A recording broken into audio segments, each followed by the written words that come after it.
The Avalon radio from today's flea market finds was worth making a video because it's an interesting chassis design. Um, this is a four-tube TRF non-Superhet radio. It it works after recapping, of course.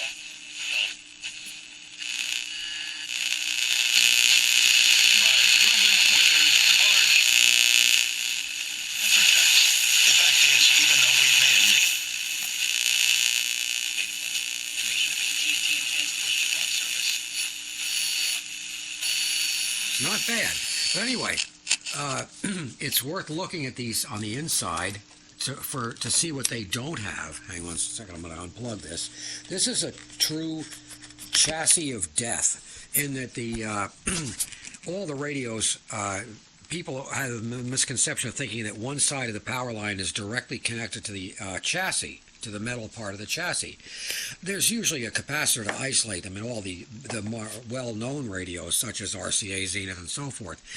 But this one really was the chassis of death. The cord comes right in the radio, and it goes into the power switch, comes out of the power switch right to ground. Yeah, there it is. I mean, this is the chassis of death. And as you can see, there seems to be a kind of a lack of parts here. No coils. There is one coil here. That's one of the RF coils. But no IFs, no oscillator coil, just a few capacitors, a few resistors, and that's it. It's basically a phonograph amplifier with a one-tube radio stage.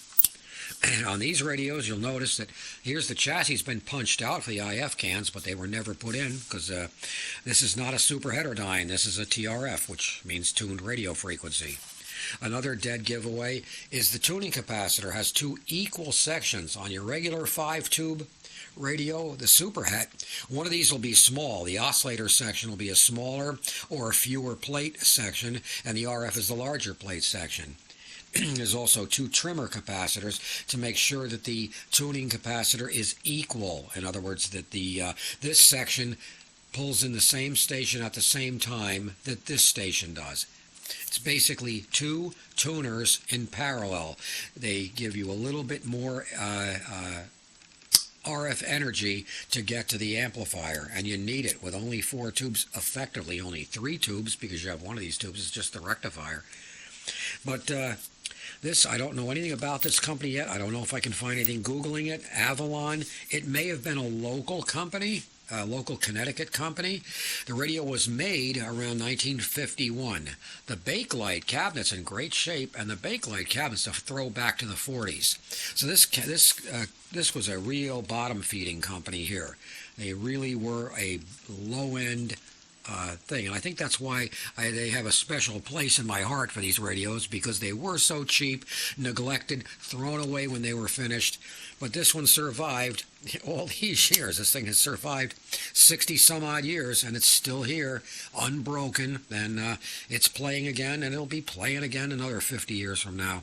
One thing to be said about a simple radio like this: fewer parts, fewer things to go wrong. But anyway, that's the Avalon 4-tube radio. There is no model number on the case, there's no tube location chart, and certainly no UL mark. And there's no back to it, nothing. It's just a cheap radio. But I like it.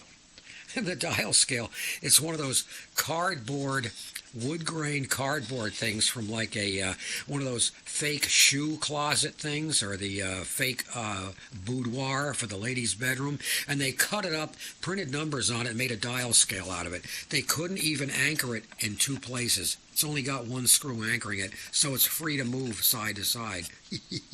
Yep, cheapo brand X. As I say, I like it. It's cool.